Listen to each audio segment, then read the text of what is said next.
So the big question is this: how do small business owners like us grow our leadership, develop our teams, and scale our business in a way that allows us to get our products and services out to the world, yet still remain profitable? That is the question, and this podcast will give you the answers. I'm Bradley Hamner, and this is the Club Capital Leadership Podcast. Welcome to The Bottom Line, a new weekly podcast series that we drop every Thursday to complement our weekly Monday podcast interviews with the industry leaders. These podcasts are going to be designed to give you short, impactful, and value-driven information that you can start using right away in your business. I value your time and attention and will do my very best not to waste it. Just get what you need and go. So with that, let's get into today's episode. Are you an agency owner looking to better understand your financials and take charge of your tax bill? Well, Club Capital is here to help. As the largest accounting and advisory firm for insurance agency owners in the country, they are way more than your everyday run-of-the-mill CPA. Club Capital provides financial, CFO, and tax advisory services to help you plan and forecast your financial success. You'll meet every month to review your agency's financial performance, the difference between your profit and actual cash flow, along with helping you better understand your bottom line. Visit club.capital to book a solution overview with one of our business consultants. Club Capital, way more than a CPA firm. Hey, everyone. All right. So it is week 13. Can you believe it's already week 13, the very end of Q2 2022? And so we wanted to drop this episode because I think this week of every quarter, week 13, is the perfect time to take a moment, reflect back on the previous quarter, and then to plan for the quarter ahead. Now, before I get into how do you do that and what's a kind of a structure that you can use each and every quarter to be able to plan for your business, I want to tell you a little bit about why I think 13 weeks or a quarter is the right amount of time. I think that if we begin to kind of look at, and you'll hear at some point I'll share the importance of setting a 3-year vision for your business, but the further out you go, the harder it gets to actually predict exactly what's going to happen. I mean, certainly if you were planning for, you started in beginning of 2020, you set a 3-year vision. Well, obviously what happened just a few months into 2020 changed all of that, let alone it changed your 1-year plan. Well, I think that is very true even whenever we're setting your annual business plans.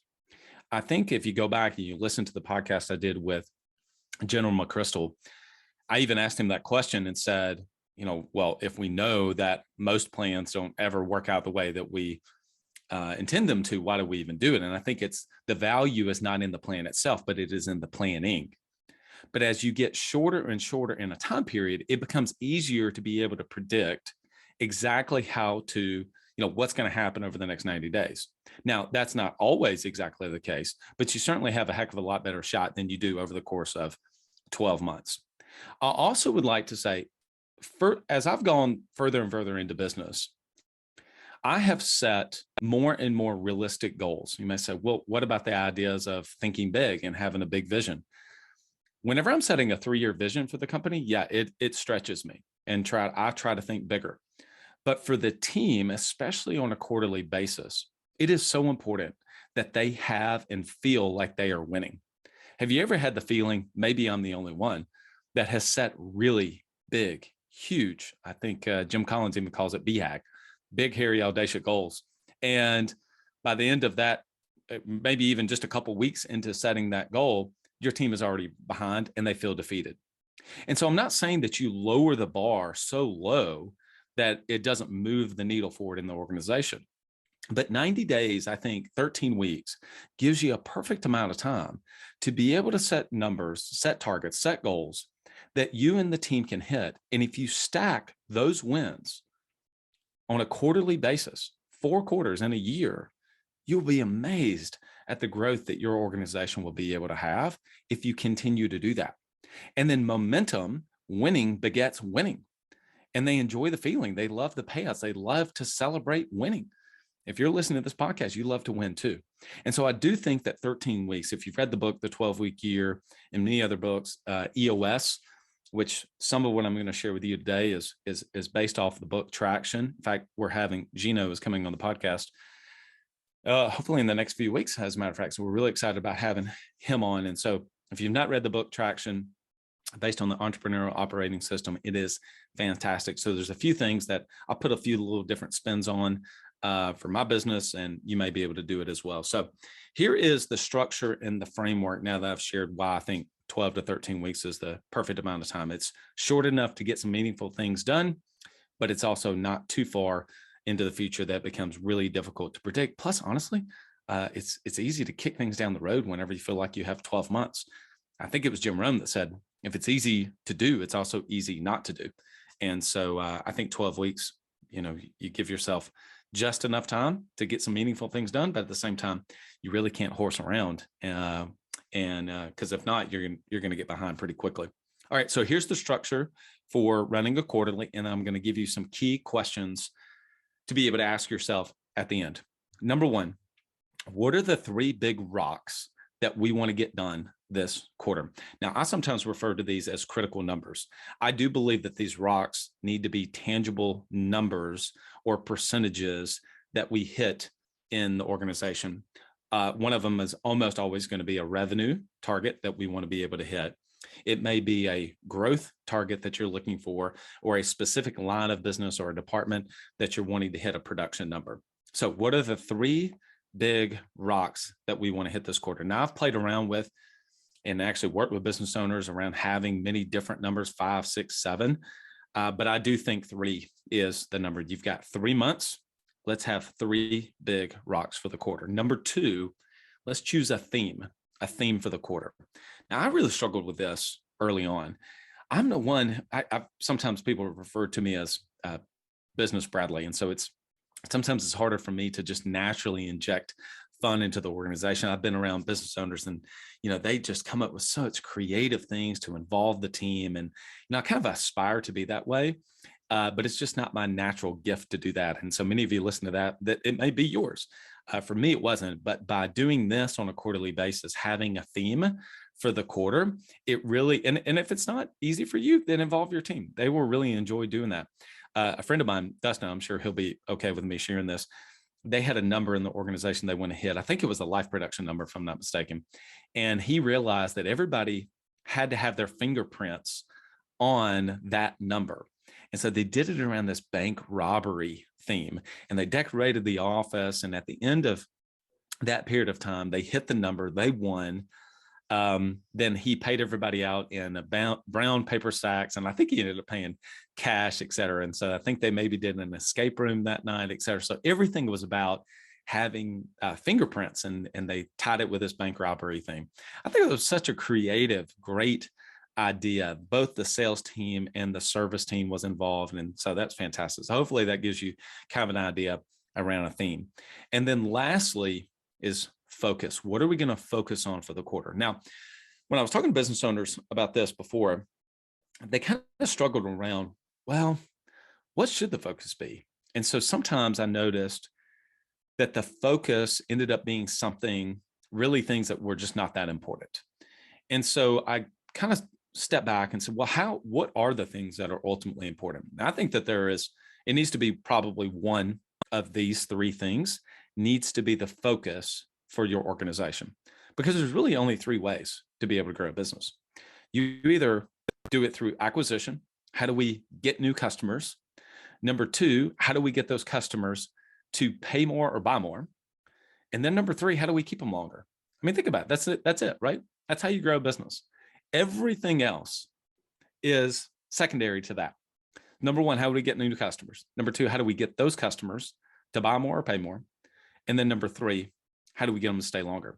So many of you have heard the term that's used in the military, AAR, after action review. And this is kind of a new definition for that, new acronym. So number 1, acquisition. Number 2, ascension.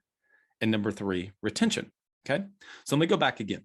Number 1 is, what are our 3 rocks or critical numbers that we're going to hit this quarter? Number 2, what's the theme to be able to kind of galvanize and rally the troops around? That's number 2. Number 3 is, what's our focus going to be? And your focus needs to be one of these 3 things. It's either going to be on acquisition, it's going to be on ascension, or it's going to be on retention. So in acquisition, that may mean a new marketing channel, What are all the things that we can do in order to be able to acquire new customers? Maybe that's getting involved with local centers of influence in your business. Maybe that's standing up new social media ads. Maybe that is turning social media ads on for the first time. Maybe that's looking at Google ads. What are all the things that we can do to be able to acquire new customers? I think it's a really powerful question for you to ask yourself, to spend some thinking time on, but then also engage your team in asking that question. Team, what are all the things that we could do to acquire new customers, to have more inflow this quarter? And then once you decide on that, then choose a path.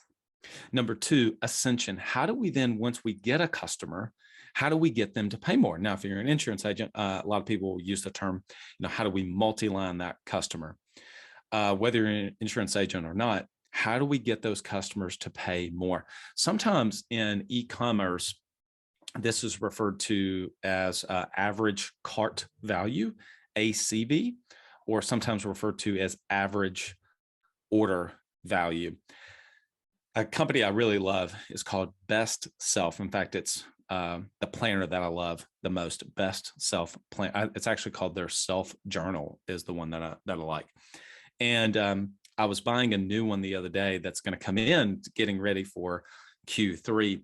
And when I was there, it said, "Hey, you're only $10 away from free shipping," or something like that. And so, of course, what did I do? I added something else to the cart. Well, that increased my average order value. Well, the same thing is true in your business. If you can ascend those customers through ascension, get them to pay more, the average household value maybe is a good way for you to look at it, or the average order value goes up. So what are all the things you could do, potentially do, to get the average household value up? Now, that may include, I need to train my team. They just don't know how to have a better conversation to get that up. And then lastly is, how do we keep those customers longer? Lifetime value is critical. Again, if you're an insurance agent, you know that first, 2 years or so is so important to being able to keep a customer. Well, if you can keep a customer for 5 years, they're certainly more valuable to you than a customer that you only keep for 6 months or a year, right?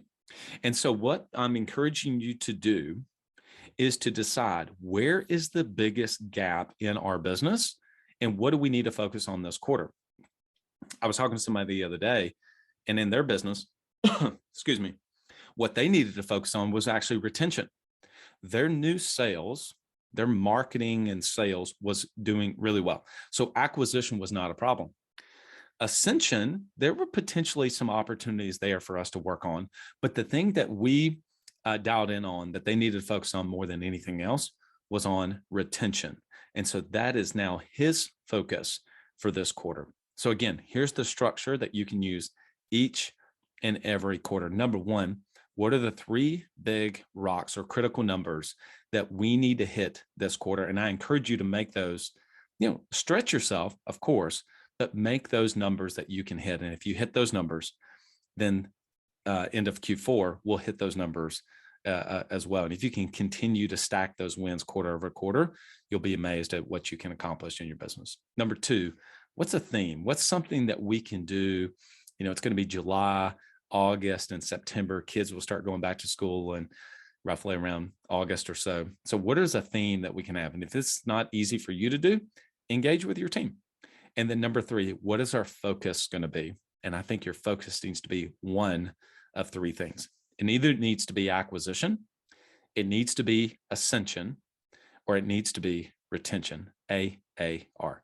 Choose one and then decide, what are all the possible things that we could actually focus on in that? So if it's retention, what are all the possible things we could do? Choose a strategy, stick to it for 90 days. All right, everyone. Hope this was helpful. Look forward to hearing your feedback. Lead well. If you're listening to this podcast, I know you're someone who has a growth mindset, and you probably want to be able to grow your book of business as well. Well, DirectClick specializes in helping insurance agencies leverage Google Ads and SEO to drive inbound phone calls, leads, online visibility, and even organic traffic. You can be confident in knowing exactly how well your ads are working and getting support in what really matters in your business. Get exclusive online marketing support today when you visit directclicksinc.com. You know how important it is to develop yourself and to develop your team. Well, if you're going to do that, you want to do it with the best. Work with Coach P Consulting to learn and implement the same strategies that he used to sell over 700 life policies in 2021 alone. You'll get personalized coaching 2 times a week and an in-depth look at how his office is run, and Coach P will train your team alongside his own. Get your first month free when you mention the Club Capital Leadership Podcast during signup. Visit CoachPConsulting.com to get started. If you've listened to this podcast for any amount of time, you've heard me say many times, the best use of money is to be able to buy back your time. And one of the best ways to do that is by hiring a virtual assistant. Whether it's an executive assistant or creative marketing assistant, Rock Solid has a unique hiring process to net the very best talent, and they intentionally match you with a great fit for you and your team. They value your success as if it were their own, because it is. If you're looking to build a rock-solid team for your business, reach out to Tracy and her team at rocksolidassistance.com.